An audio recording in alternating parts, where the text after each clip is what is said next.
Hello and welcome to some more Star Citizen headline news. Every week I take the top stories, do a quick breakdown, and look at the overall progress of Star Citizen and Alpha 3.0 in this case. Then, over the weekend, we'll look more closely at what each of the studios have been up to, and any other news that has been missed. Alpha 3.0 burned down, so there has been some huge amount of movement with the bug fixing this week. With the focus on gameplay and traversal, they've reduced last week's must-fix bugs from 26 to 7. Yes, 7! They've had a target, I believe, to get Evocati out this week, which looks very unlikely, but they've certainly made progress. And I'm sorry to hype anyone, but it looks extremely possible that we'll get an Evocati build for the first iteration of 3.0 by next Thursday. There are other bugs that still need to be addressed, though, with the mission system, subsumption, cargo, and more, but they will focus in steps for the next Evocati build. So, while this one focuses on quantum travel, the air traffic control system, moving around, and basic gameplay,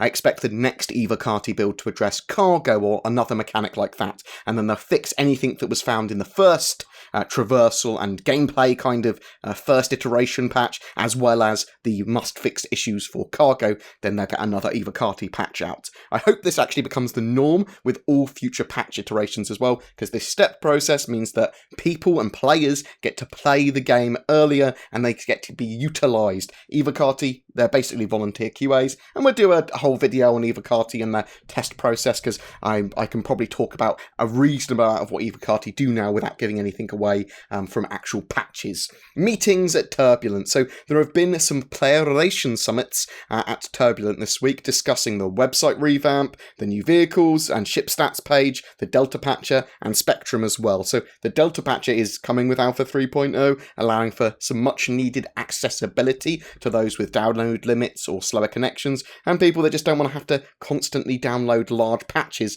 You're going to be able to download just the updates that you need. The Star Citizen website and stat pages have been in dire need of an update for over a year. The updates should add guides as well, or at least be a lot more friendly to new players and returning players coming back to 3.0 when it comes out. It's also going to update a load of that outdated information and make the ship stats page not only accurate, but relevant, as well as showing a lot more info as well. As Item System 2.0 is coming out with Alpha 3.0, all the ships and equipment have been standardized for the new system, and the major components and systems for the ships have been at least roughed out for the future as well. So we're going to see many more components like quantum fuel tanks and that sort of stuff shown on that ship stats page, but we're also going to see updated cargo capacities, updated sizes, and everything will be accurate, so this will enable us to compare ships accurately, or at least more accurately. There will be things that change with the ships. Some of them are in concept, some of them get wider, smaller, whatever, get more components, less components.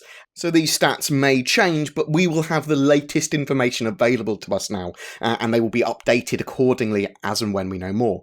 So ship updates as well. So there's been recently a lot of info about ship updates and where they are with their production schedule of them. The Reclaimer is waiting for 3 rooms to be finished in the art stage, then it goes to the levels of detail, and then damage states need to be done, then the gameplay animations get hooked up, and then it needs to get made into a derelict set, and then it will go on to bug fixing and polishing before becoming flyable. It's relatively close to being finished, I suppose. It is a large ship though, so bear that in mind. The Terrapin is being worked on in the LA office.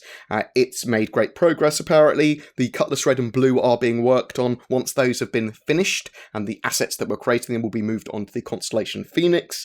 The Carrack and Banu Merchantman are not currently actively being worked on, but once some other ships are completed, they will start to get some progress made. The 300 rework is scheduled to be completed before the end of the year. Those assets will then move on to a surprise project. I'm not sure if it's a rework or just something that needs to be done. And then the Freelancer DUR and Max variants will then be worked on. The 600i is not scheduled for any more work in 2017. They are addressing some of the issues that backers had with it in the concept sale, namely a lack of gameplay potential and a UEC money-making potential, but I'm not expecting an updated FAQ or Q&A, questions and answers, for the ship until they work more on it in 2018. It looks like the 600i as well might define the 890 jump.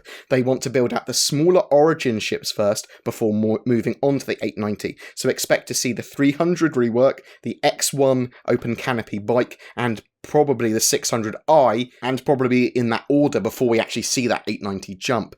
But in a similar way to the Drake pipeline, they should be able to quite rapidly create those ships compared to previous years, as the pipeline is extremely refined and a lot is complete when it comes to materials and components already now. It sounds like all the human ships for Squadron 42 are pretty much complete, and Squadron 42 ready, at least. They obviously might need some more work for the Persistent Universe. This may also be the case for the Vandal ships, though when Ben was talking on Ben's Day, he didn't seem 100% sure of the Vandal ships and where they were at. We should see more of the X1 Open Canopy Racer from Origin in the next week or two. I'm assuming it's going to be going on concept sale. The Mustang rework and update should be completed before the end of the year as well. It's worth mentioning that most ships will receive updates and very minor reworks to bring them up to standard with certain things. This can be when materials are updated and that sort of stuff. There are massive reworks that come in the form of cutlasses and the way that the cutlasses had, but that's not going to be for every ship, certainly not. So just bear that in mind. Other ships that we might expect to see progress on or completed in 2017 are the Vanguard variants, the Freelancer Miss, the Hurricane, the Razor, the Hull C. Expect 2018, however, to be the year of ships in terms of lots becoming flight ready.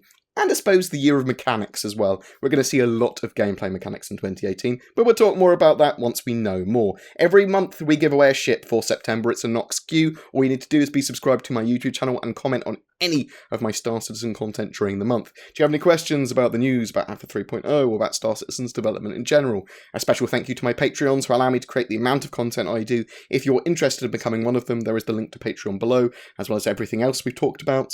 We will look at the bugs and studio updates in more detail tomorrow, and then have an updated video on missions and the air traffic control system after that. Please don't forget to like and subscribe, as it really does help me, and I will see you in the verse.